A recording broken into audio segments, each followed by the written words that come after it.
Welcome to 2023. It's Jason at iChoice. A lot of the videos that you might find on YouTube are actually like 3 or 4 years old.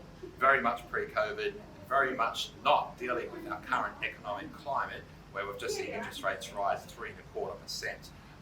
Look, I've got so much to talk about this year. I want to spend more time on my videos to make them really educational. I'm not talking about some broad sales pitch.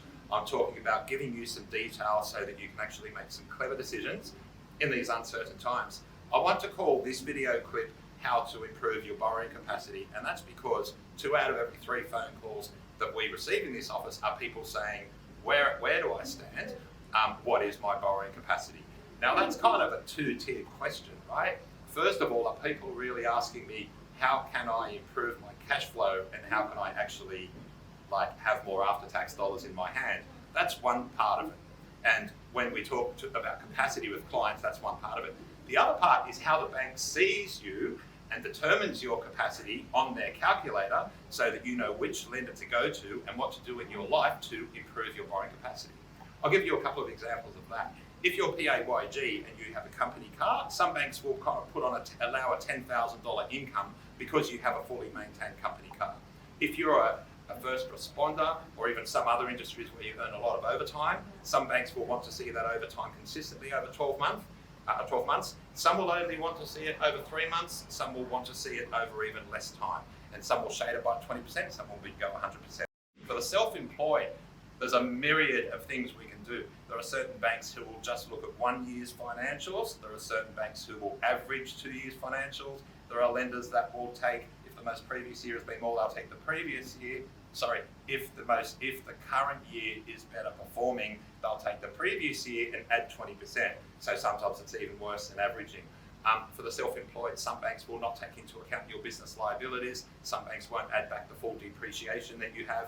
When it comes to JobKeeper and government assistance, some banks allow us to all include that as income. Some make us subtract that from net profit. So we are separate.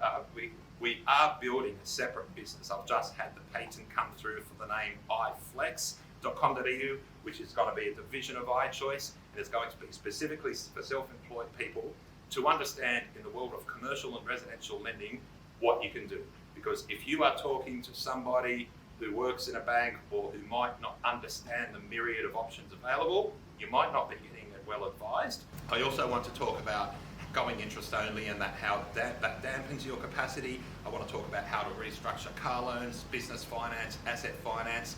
If you can get these things over 30 years, we do a lot of work with doctors and get surgery loans and go to specialist lenders like Medfin and Bank of Queensland specialists who are fantastic. They do some amazing unsecured products. But if you can, they do come with monthly liabilities so that when you go to buy residential property, all these things come into play.